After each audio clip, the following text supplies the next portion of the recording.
Olá, pessoal! Vamos então começar o nosso livro 2 com a nossa unidade 7. Nós vamos falar nessa unidade com o título Os Seres Vivos e o Ambiente. Nós estamos aí com a abertura da unidade que vocês estão acompanhando, uma imagem linda, bem colorida, né? E dá para a gente ver que nós vamos resgatar, nós vamos ampliar os conceitos relacionados aos componentes do ambiente. É importante a gente aprender nesse momento a diferenciar quais são os fatores bióticos e abióticos, ou seja, aqueles que têm vida e aqueles que não têm vida. Então, esses dois elementos serão apresentados para vocês. Serão apresentadas algumas relações ecológicas que os seres vivos estabelecem entre si também. Mas, como a gente tem aí na abertura da unidade, os seres, quais são os seres vivos que nós podemos observar nessa abertura da unidade e quais são os elementos não vivos? Então, é possível a gente observar que tem pessoas caminhando, fazendo piquenique, crianças andando de bicicleta, ou simplesmente observando a natureza. Temos animais na lagoa, né? A gente vê que tem os patinhos na lagoa. Então, esses são alguns dos elementos que a gente pode estar associando como sendo seres vivos. E temos também a parte dos vegetais, né? Nós temos toda a vegetação que tem ali, são exatamente os elementos vivos, né? Toda planta é um ser vivo, né? Então é muito importante que a gente possa estar associando com todos eles como sendo seres vivos. Agora, quais são os elementos não vivos que nós temos nessa imagem? A gente pode citar, então, as nuvens, o sol, a água, são os elementos não vivos. Nós temos um poste, os prédios, não é isso?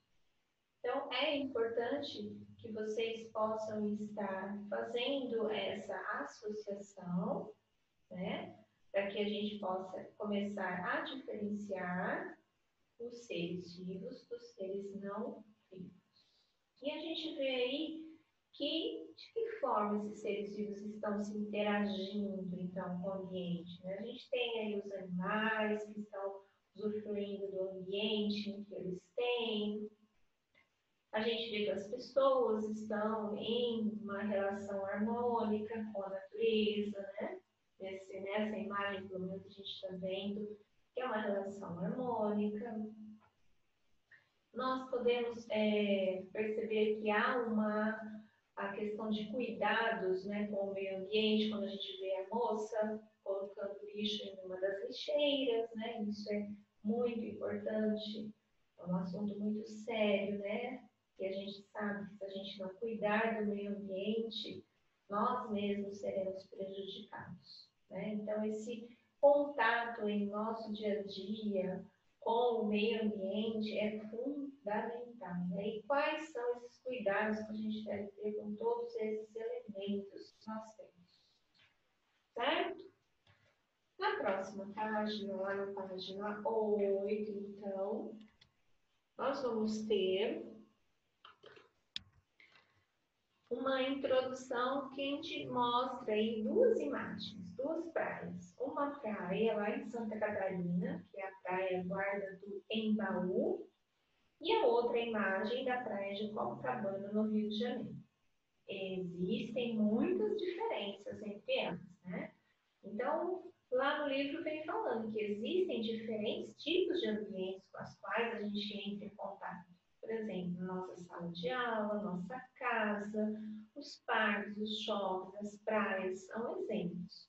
Então, quando a gente observa cada um desses ambientes com atenção, vamos observar esse exemplo que está no livro, que é da praia, a gente vai perceber que existem características próprias que diferem eles dos demais. Na primeira imagem, a gente está vendo que é pura natureza. A gente não está vendo nenhum vestígio de realmente da presença do ser humano, né? Como se ele tivesse modificado o ser humano, o ambiente. Não, tá? Então, todos os componentes desse ambiente são tipicamente naturais na primeira imagem. Já o que a gente pode verificar na segunda imagem é totalmente contrário. A gente vê uma grande interferência da ação humana, né? Quando a gente vê prédios, construções de monte, né?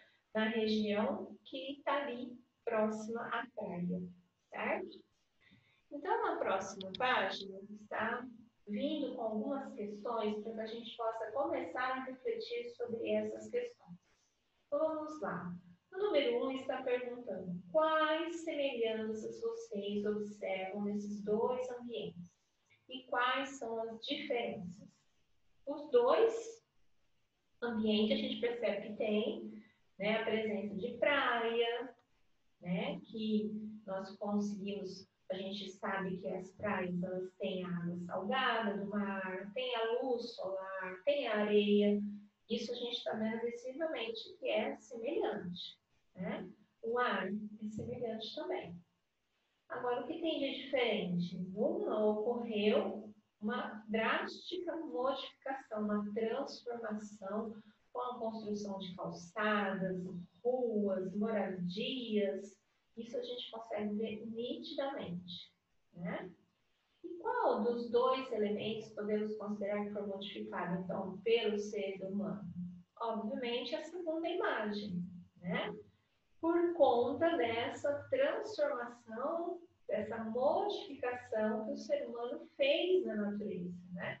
Imagina a praia de Copacabana se ela não tivesse esse monte de prédios que a gente está vendo. Ela teria um morro, ela teria ainda vegetação, né? E aí, na número 3, está dizendo quais as vantagens e as desvantagens dessas alterações que a gente conseguiu identificar nessas duas perguntas anteriores. Então, é importante a gente perceber que quando a gente modifica um ambiente, constrói rua, faz moradia, tudo isso é para o conforto e abrigo do ser humano. Porém, a gente tem que tomar cuidado porque isso causa prejuízo aos demais componentes da natureza. Porque a gente consegue perceber, na primeira imagem, inclusive, que até a imagem do ar está limpo, né? Já na segunda imagem, a gente consegue visualizar que tem até uma fumaça aqui, né? Essa nítida camada de poluição que a gente consegue ver. Já nessa imagem, a gente não vê, né? Então, a gente sabe que esses prejuízos, né, da transformação é benefício para o ser humano, porém, é prejuízo para a natureza, porque causa poluição do ar, poluição da água, poluição do solo. Porque para onde que vai todo o esgoto desses prédios aqui, gente? Sabe para onde? Para a água do mar, né? Então, isso é que a gente tem que analisar até que ponto é válido o ser humano transformar tanto o ambiente a ponto de deixar ele dessa forma, tá? Então, vocês têm aí a sugestão para que a gente possa elaborar um texto, né, de acordo com essas informações que eu acabei de passar para vocês. A gente pode estar registrando, então, finalizando essas ideias, como esse parágrafo aí, que uma das praias passou por muitas transformações humanas. Podemos citar, então, a presença da água salgada do mar, da luz solar, da areia, de plantas e de ar, entre outras características que são semelhantes entre as duas paisagens apresentadas. E ao modificar o ambiente, pode ocorrer a poluição. Então, fica aí para que vocês possam, então, estar registrando, ok? Na próxima página, na página 10, vamos então começar a falar sobre os ambientes. Quando a gente fala de ambiente, a gente vai imaginar que é todo local onde podemos encontrar elementos como plantas, animais, água, ar, solo, luz, rochas, objetos, construções humanas. Então, os ambientes, eles podem ser naturais ou modificados, como a gente viu na página anterior, certo? Então, aqui a gente está vendo que tem uma paisagem dessa imagem e houve a construção de uma estrada, ou seja, modificou esse ambiente que antes era considerado natural. Então, por mais que tenha toda essa vegetação ao redor, houve aqui a modificação, ou seja, a interferência humana para construir uma estrada, tá? A gente não encontra a estrada pronta na natureza, né? Os caminhos da natureza são feitos pelos animais, né? Não existe uma estrada assim, tá? Desse lado, a gente já está vendo uma área totalmente preservada, que deveria estar sendo preservada, mas que infelizmente está ocorrendo o quê? O desmatamento, né? Então, isso é um crime, né? Isso não deveria acontecer. Você pegar uma região onde tem uma vegetação nativa, né? Protegida, que deveria ser protegida, e ocorrer o desmatamento. Isso não pode, né? E aí, a gente vê que, então, os ambientes, o natural é aquele que não foi alterado pelos seres humanos. Já o ambiente considerado modificado é aquele que passou por alguma mudança antrópica. Olha uma palavrinha nova para vocês ampliarem o vocabulário. O que quer dizer antrópica? Lá na página 10 tem lá as palavras e o texto. Grifa, então, isso. Já está em verdinho, mas passe o grifa-texto, vai ser legal para vocês ampliarem o vocabulário, tá? Então, é importante a gente ter consciência sobre a preservação do ambiente natural, porque graças a ele é possível a gente obter água, alimento, matéria-prima necessária para a produção de combustíveis, medicamentos e os mais diversos objetos, tá? Isso porque entre os fatores, né, que a gente tem, o ambiente natural, ele apresenta os recursos naturais necessários para todas essas produções, certo? Então, é importantíssimo a gente perceber que os ambientes naturais que sofreram essa ação antrópica, ou seja, ação resultante da ação humana, né? Ela, de certa forma, ela foi indiretamente atingida, né? E esses lugares hoje são muito raros. Então, com o passar dos anos, as interferências dos seres humanos nos ambientes naturais foram crescendo cada vez mais. Passaram, então, a ser construídas cidades, passaram a extrair recursos naturais, como madeira, áreas, minerais, para promover tudo isso, o conforto da população, segurança, qualidade de vida, né? Essa maioria dos ambientes que a princípio eram naturais e já passaram por alguma alteração, então, como foi exemplificado aí nessas imagens que a gente acabou de falar, a gente pode verificar que a quantidade de ambientes completamente naturais na Terra tem diminuído a cada dia.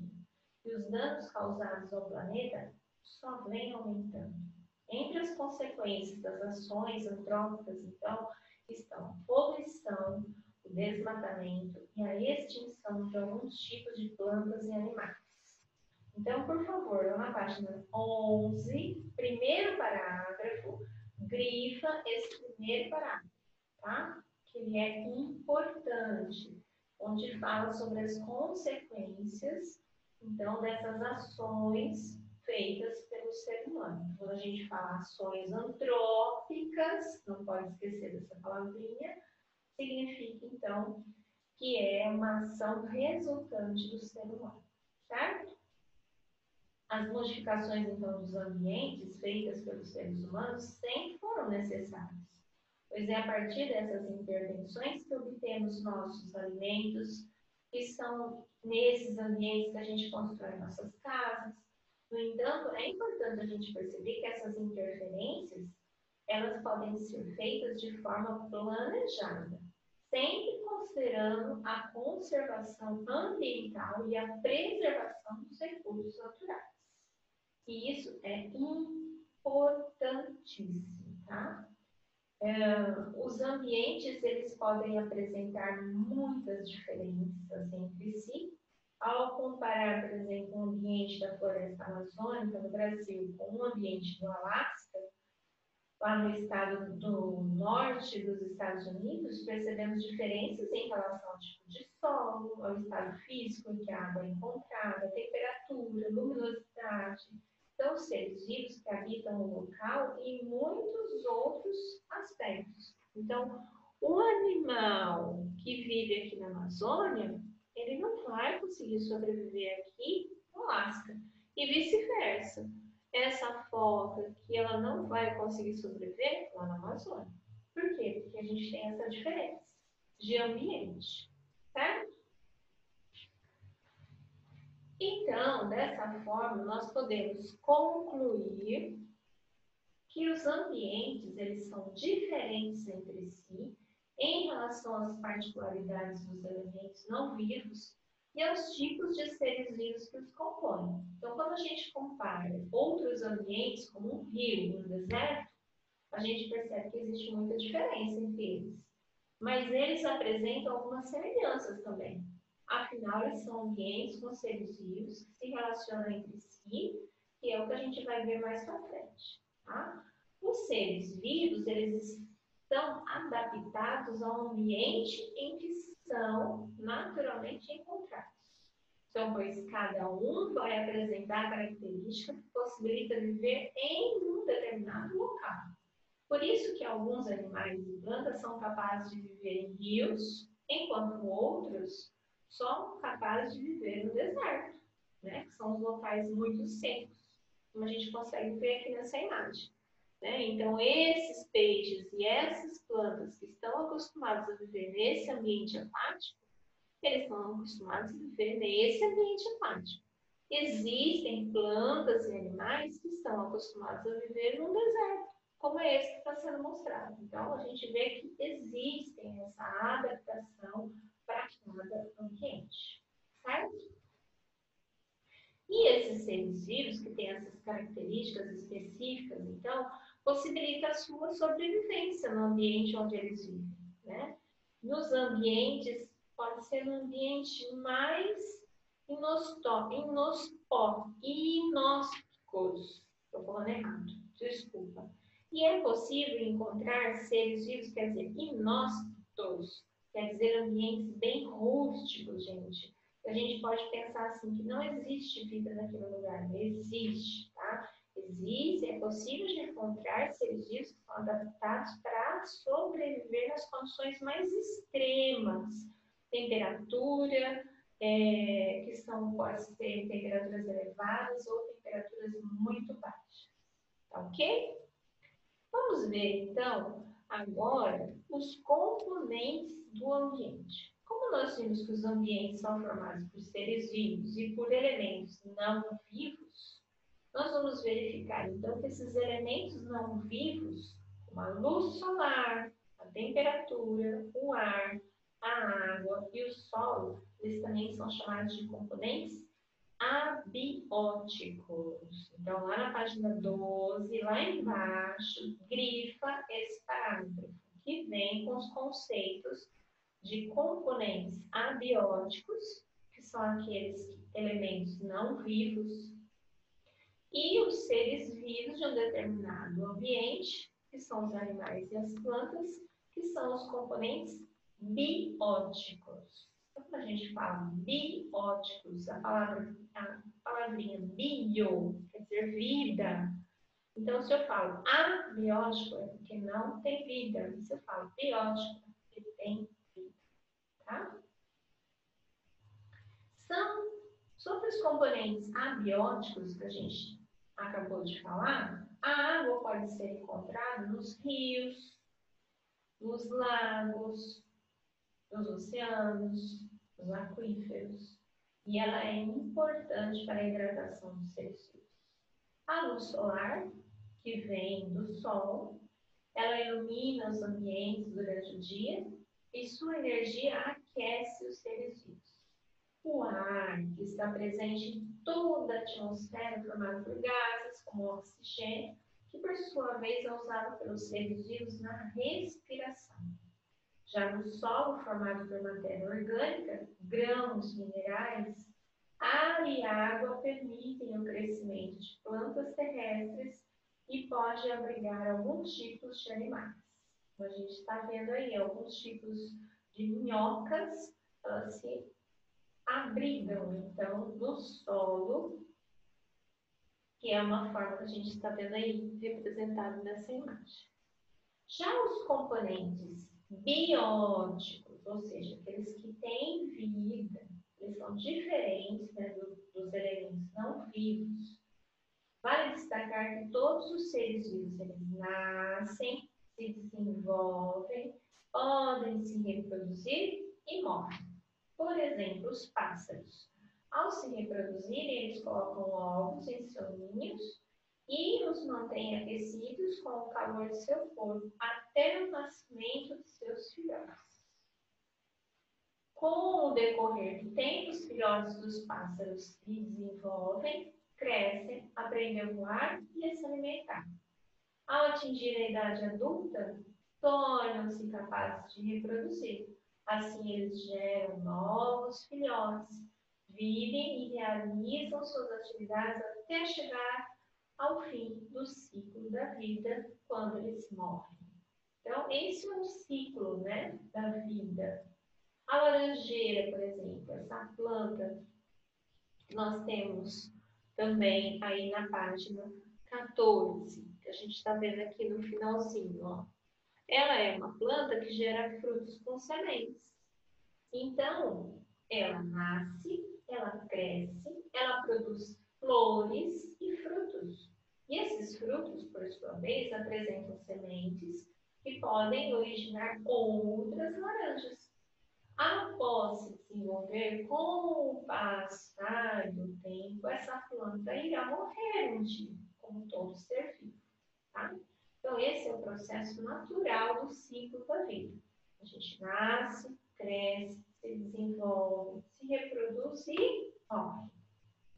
Então, além da reprodução, há outra necessidade comum a todos os seres vivos.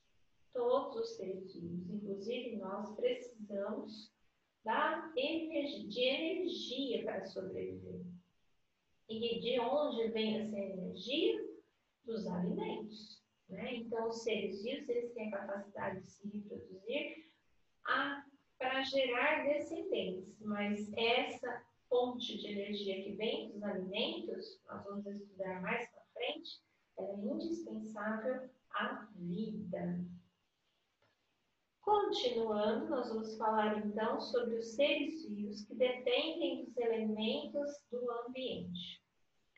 Os seres vivos eles dependem desses componentes abióticos, que a gente falou agora há pouquinho. Luz solar, ar, água e sol. Grifem isso aqui, então, aí no livro, na página 14. Aí nós vamos falar novamente da fotossíntese. Vocês já ouviram falar e nós já estudamos sobre a fotossíntese em unidades anteriores. As plantas, então, elas dependem dessa luz solar para realizar a fotossíntese. Processo no qual elas utilizam o gás carbônico do ar, a água, que absorvem do ambiente para produzir glicose, que é um tipo de açúcar usado como alimento pelos vegetais. A fotossíntese só ocorre na presença de luz solar, porque esse componente é usado como fonte de energia pelas plantas, para transformar então essas substâncias do gás carbônico em água em outras, como glicose e gás oxigênio. Esse processo é muito importante para a vida em nosso planeta, porque ele produz parte do gás oxigênio usado por muitos seres vivos durante a respiração, além de permitir o desenvolvimento de vegetais que servem de alimento para muitos outros organismos. E a gente tem o ar, que é um dos componentes abióticos do ambiente importante para as plantas. Além delas usarem o gás carbônico do ar na fotossíntese, as plantas precisam do gás oxigênio presente no ar para respirar. A água, por sua vez, é usada na fotossíntese e em outros processos vitais dos vegetais, como é o caso da produção de frutos. E o solo é fundamental para promover nutrientes, como sais minerais, que as plantas terrestres precisam para crescer e se desenvolver. Então, a gente está vendo que a planta, por exemplo, ela depende da luz solar, como a gente acabou de falar agora, e depende do ar, depende da água e depende do sol. Então, quando você vê uma planta, você vai ver, olha, de quantas coisas ela precisa, de quantos componentes abióticos do ambiente é necessário para que ela esteja viva, tá? Agora, os animais, como está sendo demonstrado aqui, os animais precisam dos componentes abióticos do ambiente, que nesse exemplo que está sendo dado aí, os esquilos, eles são bastante ativos durante o dia. No entanto, quando anoitece, eles costumam ficar quietos nos seus ninhos, onde eles dormem e se protegem dos animais que poderiam se alimentar deles.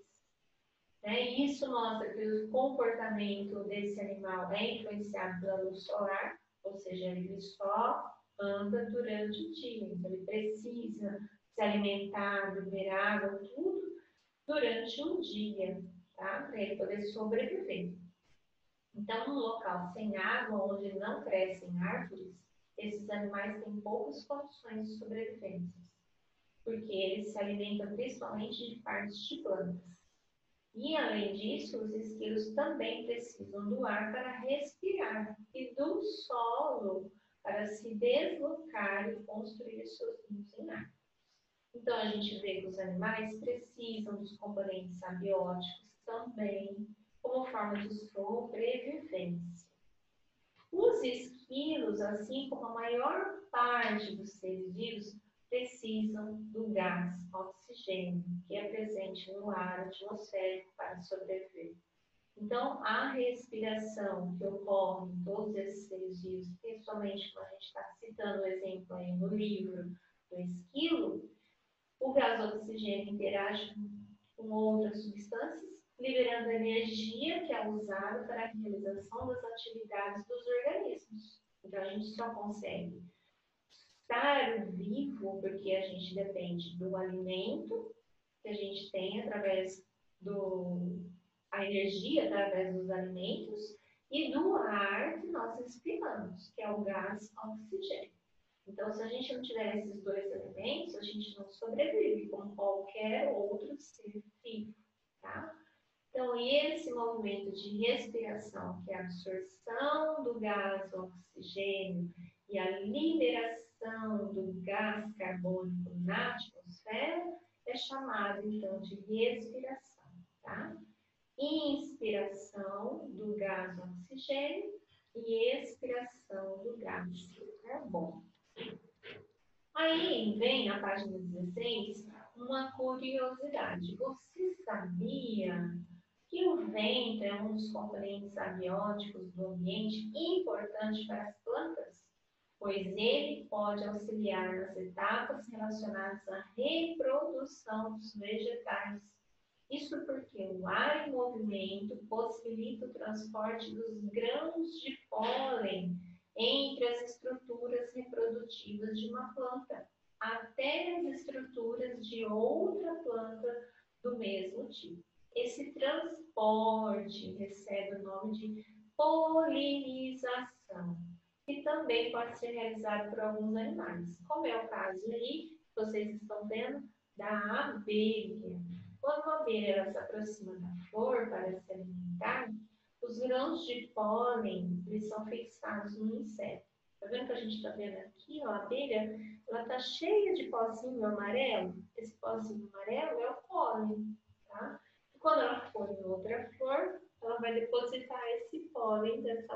ou dessa flor na flor da mesma espécie. Aí, então, vai ocorrer o processo de reprodução da planta. Certo? Por hoje a gente para por aqui.